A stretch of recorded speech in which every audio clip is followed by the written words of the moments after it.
Vlogmas series. So today I thought it's not Christmas without gift giving.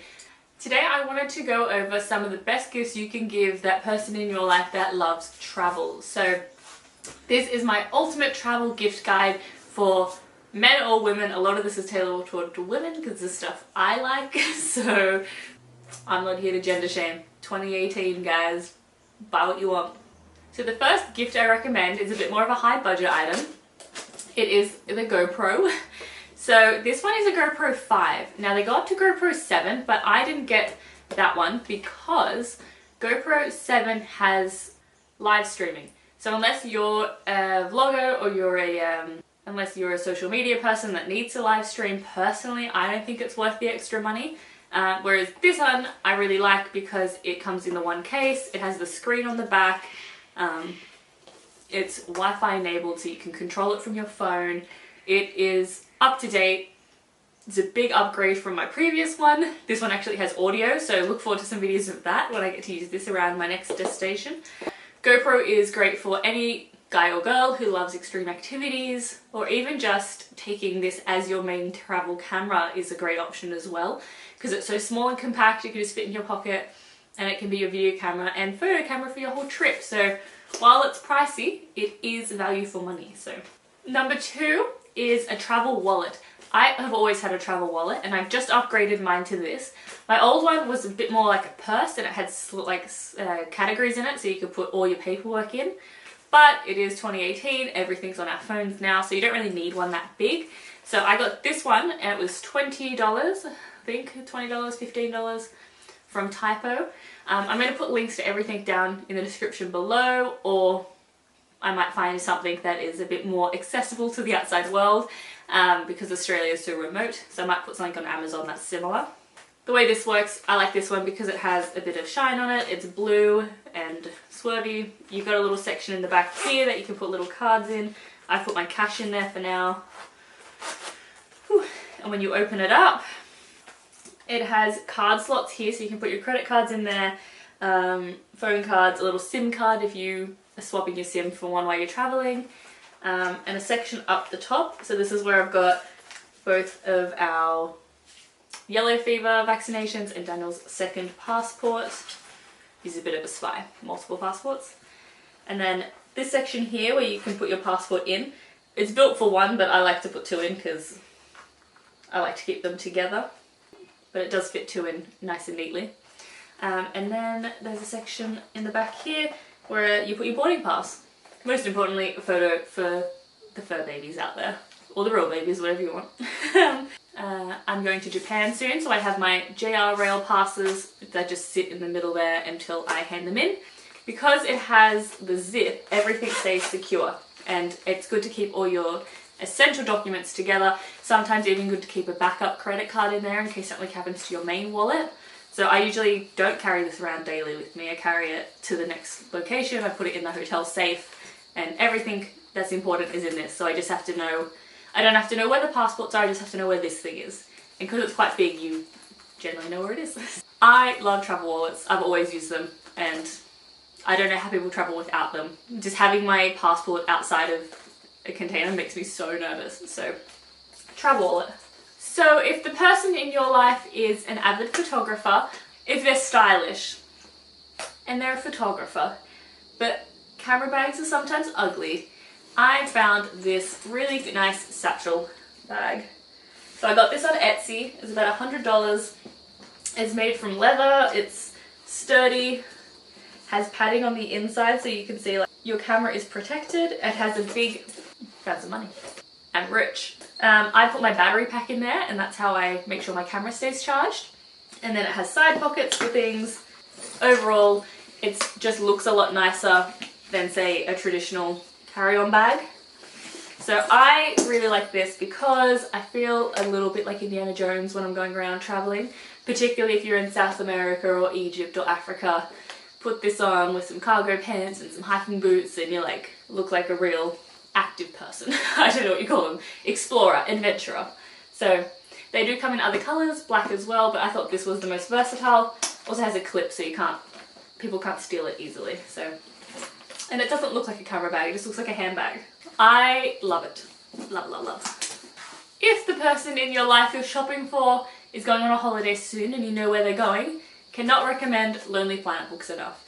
These are great for any traveller, whether they've been travelling to 50 countries or just their first country. A hint to where we're going next. It covers everything from sleeping, eating, activities, transport, things to do, has maps, languages in here. It tells you how to say things phonetically. Ni hao. Chinese is hard. Mandarin is hard. These books are such good value for money, and they have one for every single country you're going to. And if you're not even sure where they're going, you can get, say, Europe on a shoestring or South America on a shoestring, so it covers multiple countries as well. So I don't know any traveller who would be disappointed with this under their Christmas tree. My biggest challenge with these is that I always forget to take them. And when you're done with it, it can sit nicely on your bookshelf and be a nice decoration and homage to your travels as well, so they can get a collection going. This is something I got for my mum for her birthday because she likes travelling and is very worldly, but I got the Ancestry DNA kit. So I'll be doing a whole video on this because I've done one too, but essentially you get the kit, you get the tube to spit into, it gives you all the instructions, your thing to spit in here, gives you all the bits and pieces. It's very user friendly.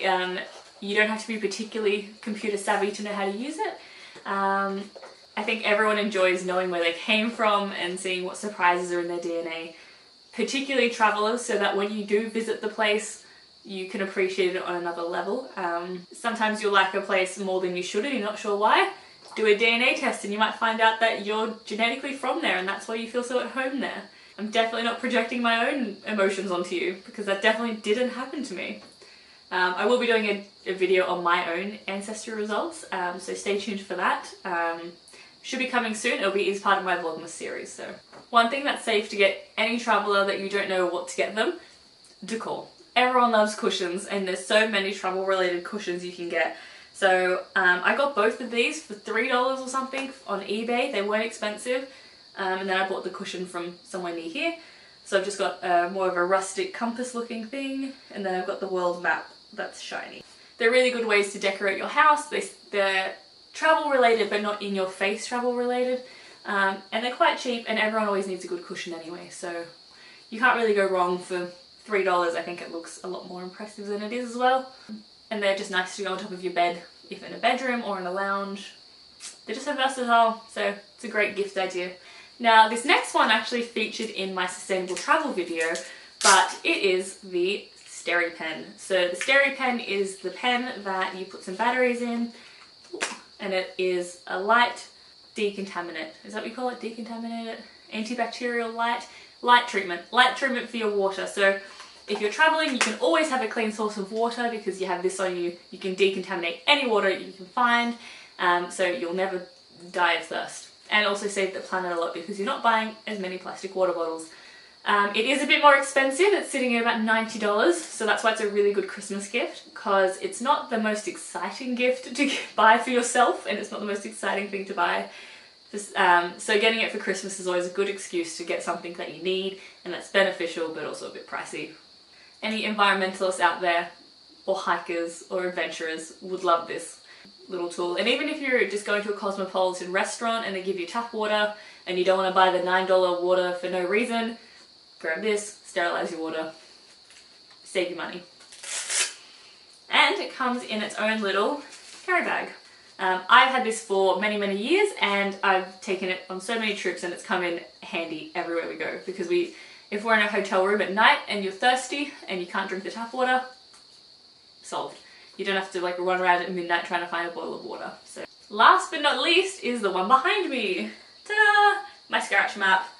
I love my scratch map. As you can see, I actually have this one and then the one downstairs, which is like a big travel wall, so you can put all your travels around it and scratch off where you've been. It looks great in bedrooms and dormitories, and you can even frame it and make it more of a household piece if you want to do that as well. The thing with the scratch maps is, I know they're quite popular, it's not a new thing. However, I do know that you can buy them for like $20 to $50 in store. They're also on eBay for like $10.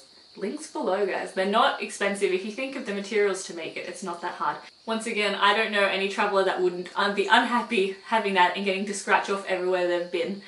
The only downside when you're doing country counting or scratching off maps like that is that when you do big countries like Canada or America or even Australia, that only counts as one, whereas you go to Europe and you scratch them all off. So I can tell you, I'll be very happy to start scratching China. I literally just want to go to Russia so I can scratch it off. Another great gift idea for the traveler is the Fitbit. So I have a Fitbit. I have a Fitbit Ultra HR. I love it. I've had it for years. I bought this band for it on eBay for about $10, and the machine itself I think is about $200. But it counts your steps, and I love taking it on holidays with me because you don't realize how many steps you're doing when you're like traveling because you're having fun compared to, you know, being at work behind a desk all day. So when I'm traveling, I do 25 to 30,000 steps almost daily, but you don't know unless you have your Fitbit. So it just makes it a lot of fun, and it's particularly good for adventure travelers who like doing long hikes, fitting the most in. Wouldn't recommend it for the traveler who likes to sit around the pool and chill out. This is more for the go-getter, the one that's hiking up mountains and volcanoes. There's also, I have this one, it's kind of big personally. They have a new one which I would have had now had I waited a bit to buy one, and that is the Ultra. Is this one Ultra? Ultra? What's this one? Charge. This is a Charge 2. I want the Ultra HR, which is a lot skinnier one, and it has the heart rate on it as well. So it measures your heart rate, sleep cycle, measures your steps, you can put your calories into it, you can measure your water, activity, like how many hours per day, any exercise. It's just really fun to look back on at the end of a day when you're really tired. You're like, oh, that makes sense why I'm tired. So I've done a lot. So highly recommend getting Fitbit. I'm a Fitbit advocate. Daniel and I always get competitive. How many steps have you done? How many steps have you done? It does drive you to step more as well. And it might motivate you when you come home to try and step a bit more and stay a bit more active because you realise how much you did on holidays and you want to maintain that. So that's all for my gift guide this year for the traveller in your life. Tell me in the comments below if you have any of these or if there's any other gifts that you think travellers would love. Remember to hit subscribe so I can see you tomorrow, because I'm still doing my Vlogmas every single day of December. And give this video a thumbs up if you enjoyed it or if you would like any of these gifts. Until tomorrow.